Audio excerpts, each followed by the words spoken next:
Spain is a land filled with history, legacy, and tragedy. But most people only think of oranges and beaches when they think of Spain.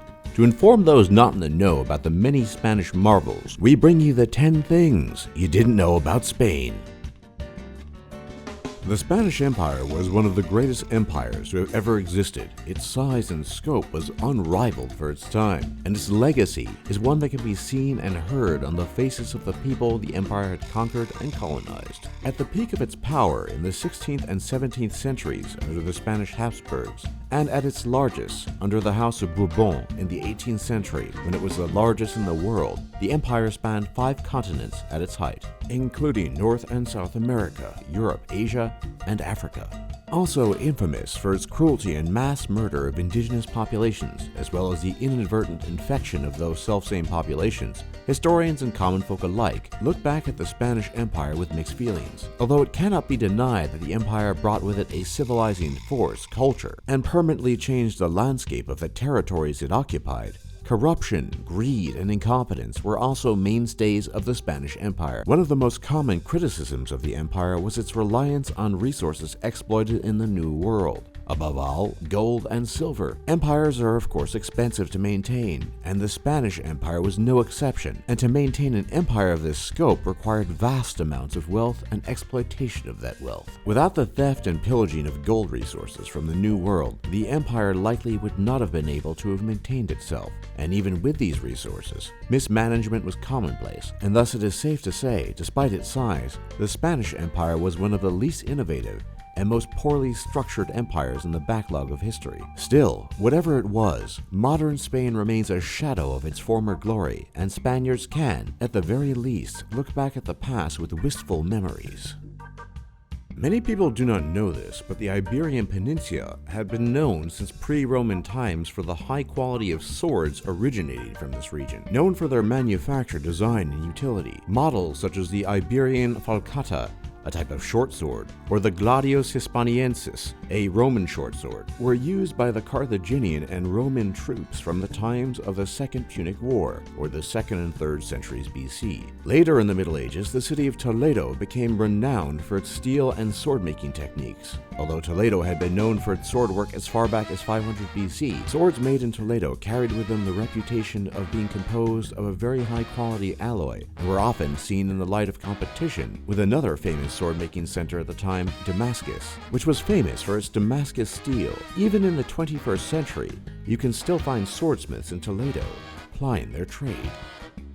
The Spanish language is one of the most widely spoken languages in the world, not the least due in part to the legacy of the Spanish Empire and colonialism. In fact, coming in second place just after Chinese, no other language has as many native speakers as Spanish. Add to that fact that after English, Spanish is the second most popular language in the United States, or as it is sometimes called in America, Los Estados Unidos, and Spanish is a true linguistic powerhouse. Some people even speculate that Spanish might one day overtake English as the primary language in the United States. But Spanish is not uniform by any means, and the language has evolved in time, just like any other language, a daughter language of Latin. The geographical separation of Spanish colonies from Spain led to independent and different developments in Spanish in the New World, such that modern Spanish in, say, Colombia, Mexico, or Chile will not only differ from each other, but deviate widely from the original language, Castilian Spanish in Spain. Generally speaking, though, Spanish speakers from Spain in the New World can still communicate with each other with few problems, in much the same way the British do with Americans.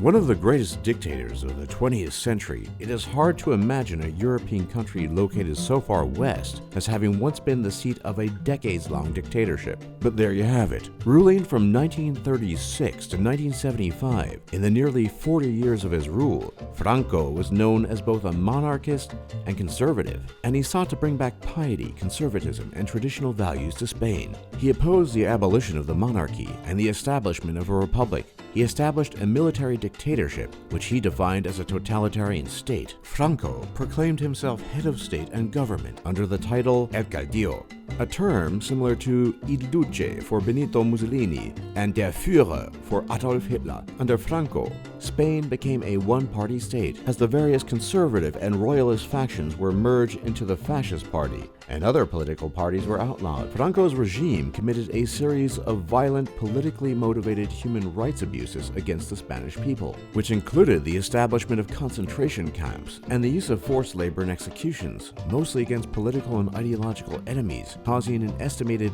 200,000 to 400,000 deaths, depending on how the deaths in the more than 190 concentration camps are counted. Few Spaniards who had lived under Franco remember him fondly, but some do have a strange sense of reverence for this potent and unforgettable man. No, Spanish cuisine is not Mexican food. Unique and particular to Spain, Spanish food is some of the most delicious food in the entire world. Spaniards are proud of their Mediterranean diet and often brag about how they have the best and most healthy food in the world. Mediterranean cuisine is often characterized by its wide range of ingredients, with meals based on fruits, vegetables, beans and legumes, an abundance of bread, pasta, rice, and other grain foods, frutos secos, nuts, sunflower seeds, etc., extra virgin olive oil, garlic, fish, seafood, poultry, various types of meat, cheese and yogurt, and of course wine. This healthy and rich diet, which is traditionally found around the Mediterranean Sea, is considered one of the healthiest in the world, and add to this regional specialties and variations, and you're in for a real treat.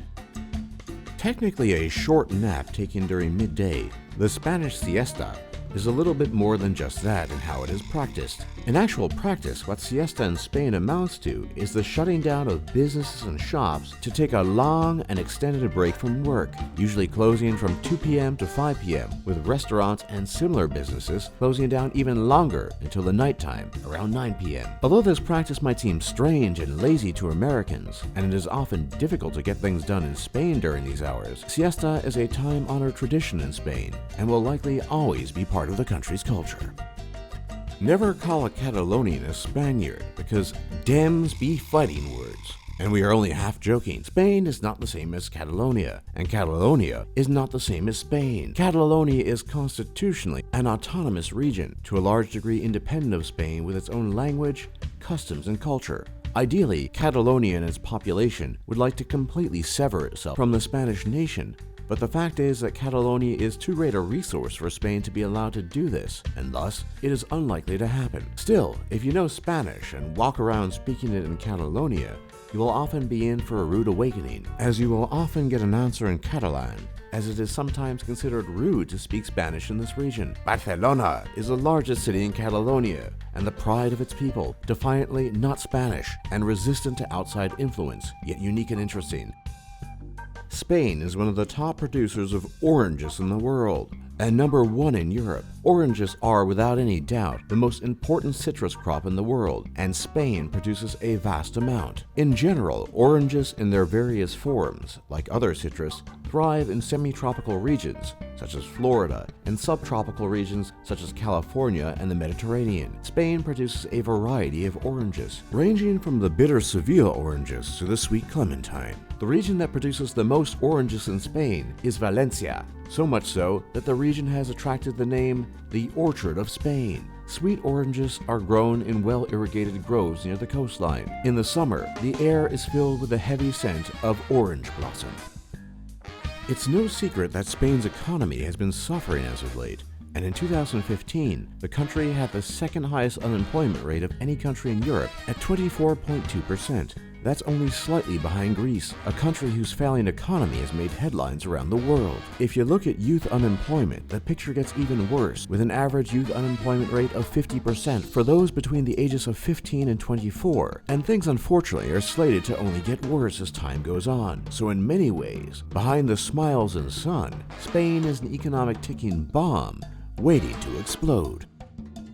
If you wish to visit the world's oldest operating restaurant, head on over to the Spanish city of Madrid and visit Restaurante Botín. The restaurant was opened in 1725 and sets the bar for traditional Spanish cuisine in Madrid. The restaurant's longtime specialties include cochinillo asado, roast suckling pig, and old-style roast lamb, real treats for just about anyone. For more top lists just like this, be sure to leave a like and subscribe if you haven't already. And don't forget to check out our other lists. And thanks for watching, and thanks for learning.